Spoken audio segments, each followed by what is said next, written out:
दलाई लामा जो हैं वो 88 साल उनकी उम्र है। और वो अब अमेरिकन पहुंच गए। अच्छा, यहाँ पर जब ये आ गए थे तो यहाँ पे तिब्बत की इन एग्जाइल गवर्नमेंट, तो वो ये कहते हैं कि जी इंडिया चूंकि एक इमर्जिंग पावर है और आने वाले अरसे में इंडिया जो है वो बहुत ज़्यादा तो। चाइना इस वक्त बहुत ज़्यादा अपसेट है।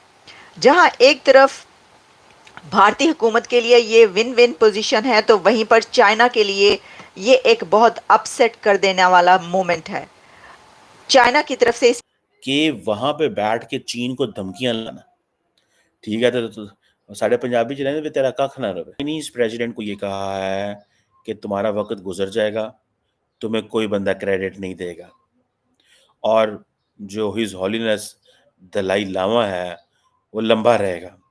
और अमेरिका ने चीन के खिलाफ चक्रव्यूह रचना शुरू कर दिया है। ऐसा चक्रव्यूह जिसमें चीन को ताइवान के बाद तिब्बत के मामले पर घेरा जा विरोध चीन ने किया था और जंग तक की धमकी दे डाली थी। लेकिन आज बड़ी बात यह हुई कि चीन के दो जानी दुश्मनों की आपस में मुलाकात हुई। तिब्बत का काफ़ी हिस्सा कैलाश मानसरोवर तक तो आपको पता है कि वो भारत का भी हिस्सा रहा है, और भारत का हिस्सा रहने के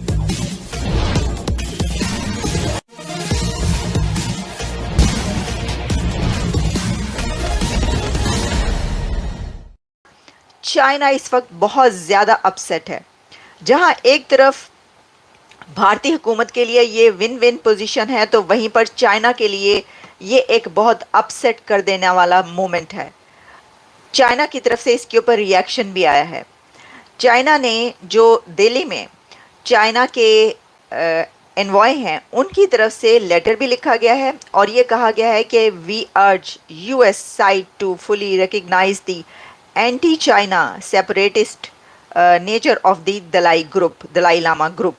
और फिर उन्होंने कहा कि honor of the commitments to the US has made to China on issues related to Xinjiang, stop sending the wrong signal to the world। उन्होंने कहा यूएस को चाइना का कहना है कि ये जो आप एक रॉन्ग सिग्नल भेज रहे हैं दुनिया को, इस डेलीगेशन को तिब्बत में दलाई लामा से मिलने के लिए धर्मशाला में जो भेजा गया है, ये एक रॉन्ग सिग्नल है दुनिया के लिए है। कुछ किए बगैर भारत के लिए इस वक्त जो धर्मशाला भारत के हिमालयन टाउन में हो रहा है, वो इंडिया के लिए एक विन विन सिचुएशन है, क्योंकि भारत को इसके लिए कुछ नहीं करना पड़ा। ना तो इंडिया ने इसके ऊपर कुछ कहा, ना इंडिया की तरफ से कोई मूव सामने आई, ना ही वहां पर कोई बिल पास हुआ, क्योंकि बिल तो पास हुआ है अमेरिका में। दलाई लामा जो हैं वो 88 साल उनकी उम्र है और वो अब अमेरिकन पहुंच गए। अच्छा, यहाँ पर जब ये आ गए थे तो यहाँ पे तिब्बत की इन एग्जाइल गवर्नमेंट भी कायम हो गई थी, तो इनको रिसीव किया वहाँ पे तिब्बत इन एग्जाइल गवर्नमेंट के अफसरान ने, जिनको दुनिया में कोई नहीं मानता, लेकिन उन्होंने रिसीव किया। और वो रिसीव करने के बाद भी जो है उनकी मुलाकात होगी दलाई लामा से। अच्छा, अब इसमें जाहिर है कि क्या ये इनके साथ नई दिल्ली ये आएंगी, मुलाकातें होंगी, क्या ये डॉट्स कनेक्ट करेंगे या नहीं, तो और चाइना का रिस्पॉन्स अभी आएगा, उस पर बात करते हैं। तो ये एक डेवलपमेंट इसलिए इंपॉर्टेंट है कि ये ताल्लुकात बड़े कॉम्प्लेक्स हैं, इसको समझना बड़ा दुश्वार है कि ये अमेरिका। अच्छा, साथ ही अब स्मार्ट है, वो समझते हैं कि नरेंद्र मोदी हमारे साथ गेम कर रहा था। गेम क्या कर रहा था, वो समझते हैं एक तरफ से 18-18 दफा मुलाकातें शी जिनपिंग से की है, जफियां डालता है, लेकिन दलाई लामा को भी रखा हुआ है, लद्दाख की स्टेटस भी चेंज कर रहा है, यूनियन टेरिटरी भी अपनी मदद से बदल रहा है, एलएसी के ऊपर चीजें भी कर रहा है, और हमें पता कोई नहीं था। सो इसीलिए जो चाइनीज हैं वो थोड़े अनॉयड हुए। वो पहले ये समझते रहे, लेकिन उन्होंने समझा कि जो काम इंडिया पोले पोले होकर करने आया ना, ये इसको ऐसे नहीं करने देना। मतलब ये एक चीजें हैं, ठीक है जी। अब अगर आप देखें ये जो अमेरिकन आए हुए हैं, ये कितनी बड़ी इंडिया की लिवरेज है जो कि सिर्फ अमेरिकन के पास है। अब जब धर्मशाला पहुंचे हैं, ठीक है जी, तो धर्मशाला पहुंचते ही क्या चीज डिस्कस हुई है? India, Modi, India is a friend, India is a fellow democracy, we have long relationship. Chinese president को ये कहा है कि तुम्हारा वक्त गुजर जाएगा, तुम्हें कोई बंदा क्रेडिट नहीं देगा, और जो हिज हॉलीनेस दलाई लामा है वो लंबा रहेगा। और उसकी ये जो लेगेसी वो हमेशा याद रहेगी।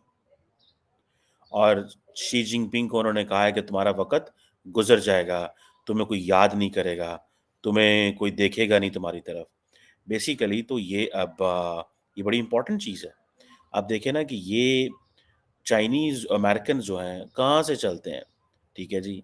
और वो धर्मशाला आते हैं, दलाई लाला दम साहब को मिलते हैं और फिर वो जनाब ऐसे सर से सर जोड़ भारत के लिए तो ये बहुत सुंदर मौका है चीन पर पूरा प्रेशर बनाने का। चीन जो है वो ताइवान से भी उलझना चाहता है और साथ में भारत से भी उलझना चाहता है।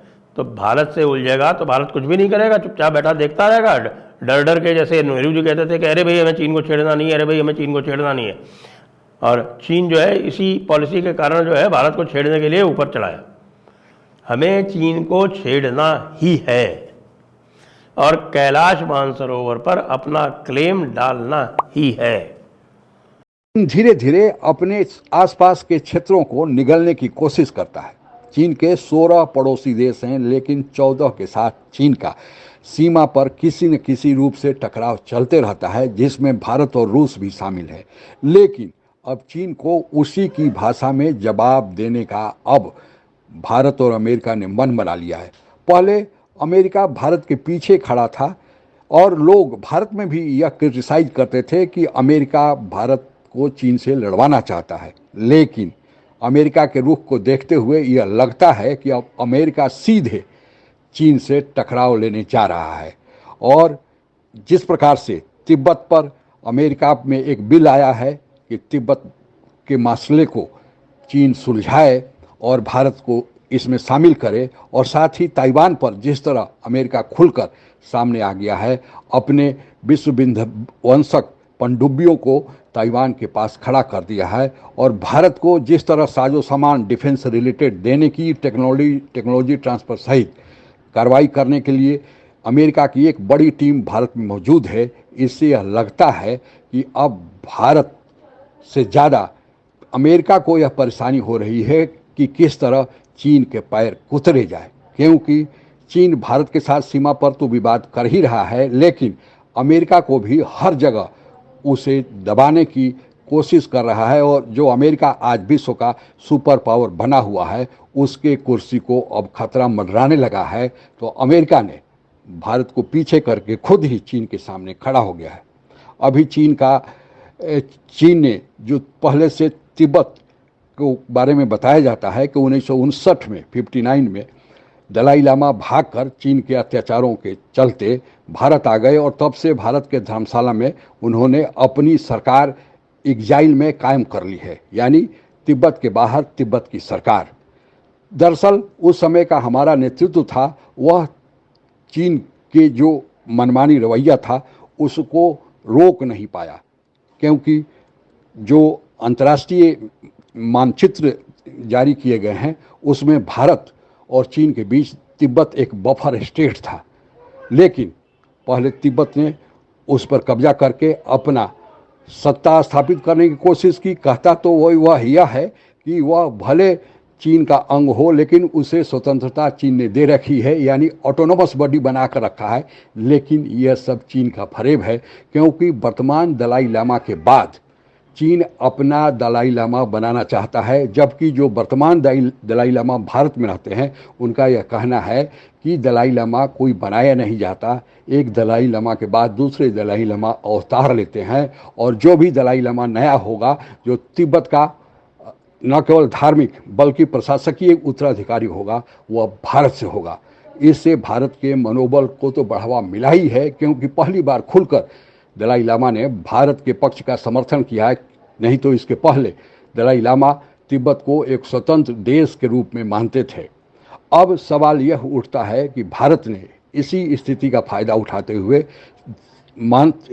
जो कैलाश मानसरोवर है उसे भी अपने में शामिल करने की कार्रवाई तेज कर दी है, और तिब्बत के साथ कैलाश मानसरोवर को नथी कर दिया है कि कैलाश मानसरोवर भी तिब्बत का ही भाग है।